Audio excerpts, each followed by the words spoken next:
Face front, true believers! Have we got a winter's tale that nobody outside of Irving Forbush expected? It all starts on a cold night, while those two Marvelites, Shades and Jack, are reporting to work at the Master Geek Theater. Jolly Jack seems to think that he's made a great find, and he's determined to fill Shades in on it. I'm telling you, Shades, I have a great feeling about this thing. Jack, it's just a snow globe you found at Walmart. Nothing special. I know they sell tons of these kind of things this time of year.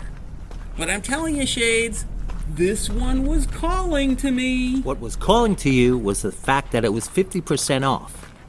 Okay, let me get the door. Before Jack could even knock, the door swings open, and out steps Rascally Ryan, producer extraordinaire, who nervously greets them. Hey, boss, what do you think of this Santa's Village snow globe? It's quaint. But why is there a little prison right next to Santa's workshop? You know, you're right. And is, that a little blue guy in the cell? Yeah, it does. Weird, right? What's weird is, Ryan ran out here to meet us and discuss something important, but instead we are all standing out in the cold, staring at Jack's dinosaur Christmas toy. You're right, Shades. It is cold out here. Let's go inside. I got show notes to go over. As the Titanic trio enters the theater, Ryan continues with his planning on tonight's show. At some point, he absent-mindedly sets down the Christmas tchotchke on Pop's counter, completely forgetting about it. As they walk away in deep discussion, a nice blue light emits from the snow globe as it starts to slightly hum, sitting there on the counter, alone.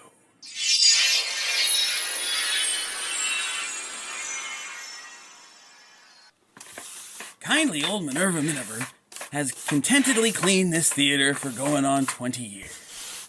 All this dear old lady has ever wanted out of life was to uneventfully do her job and go home to a quiet house. I'm sorry, sweetheart. Them's the breaks. Oh, mercy me. What a strange-looking snow globe. It must be one of Jack's toys. Poor boy leaves them everywhere. Joltin' Jack childishly leaving his toys lying around the studio is such a familiar scenario to you that you just pretty much chuckle it off. Then you shake your head, laughing to yourself slightly as you decide to go back to sweeping, don't you? But wait a minute. Out of the corner of your eye, do you see that snow globe beginning to glow? Is there a hum coming off of it? Is it your imagination, or did it just call to you? You can't go back to your sweeping. You turn slowly around. You look at it. You're beginning to doubt. Your better sense is telling you, don't touch it. Get away from it. But heck, when do we ever listen to our better sense? I declare, there's an inscription on this thing. It says, when the snow is white and the Christmas lights are bright, watch out for a fright. If you free him, Jack Frost comes nipping at your nose with winter's deadly bite. Now, how strange is... Oh!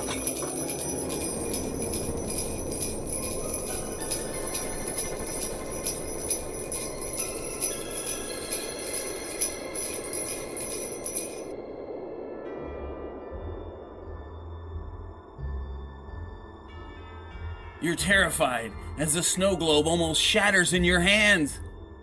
It fills the room with a bone-chilling fog. What is that you see in there? Is that a form? Is that a human? You think to yourself for a minute. It's like all the stories you've heard about. That seems to be Jack Frost himself. As you look closer, you realize that the despicable despot of December seems to be entirely made of ice.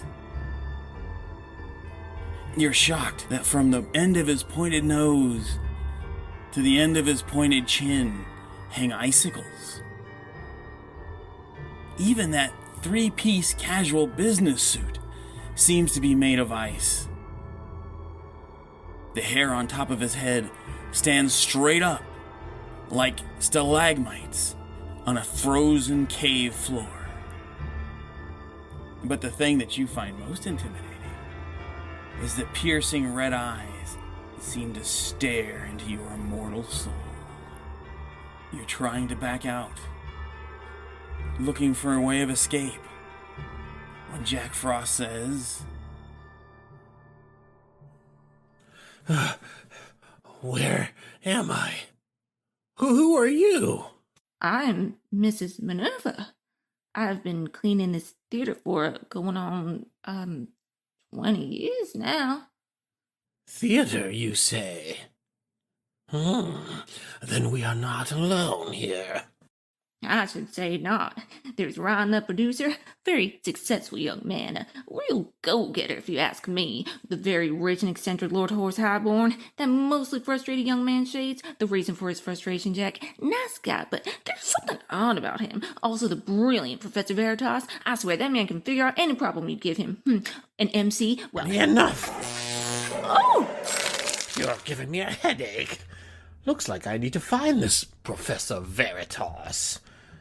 By the way, thanks for the info, and stay frosty. The cool, cruel Jack Frost turns casually and stalks away, never giving a second thought to the kindly old cleaning lady he just turned into a petrified popsicle.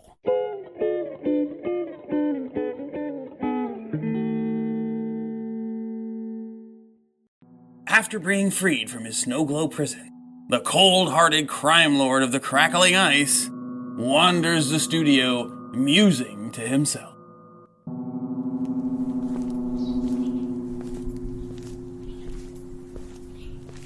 What a strange new world I have wandered into.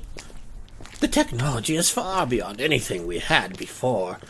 It has never taken me this long to catch up on what I missed, even using my Christmas awareness powers.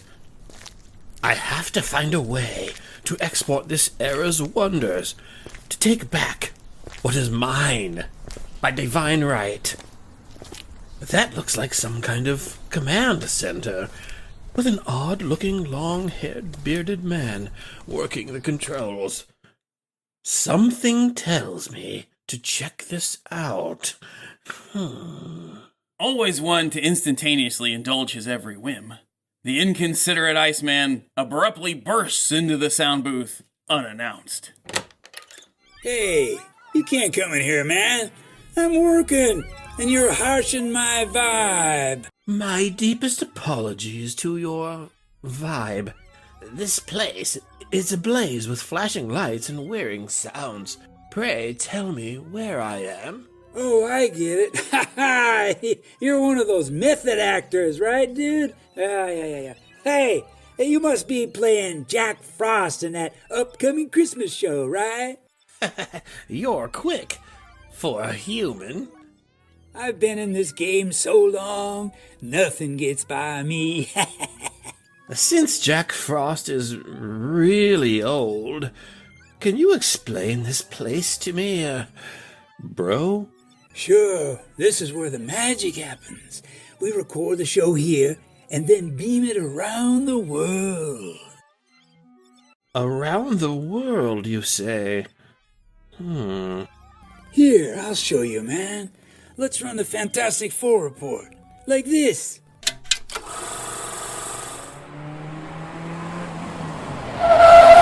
I love racing cars, chasing girls, and lighting on fire. That's why they call me the Human Torch.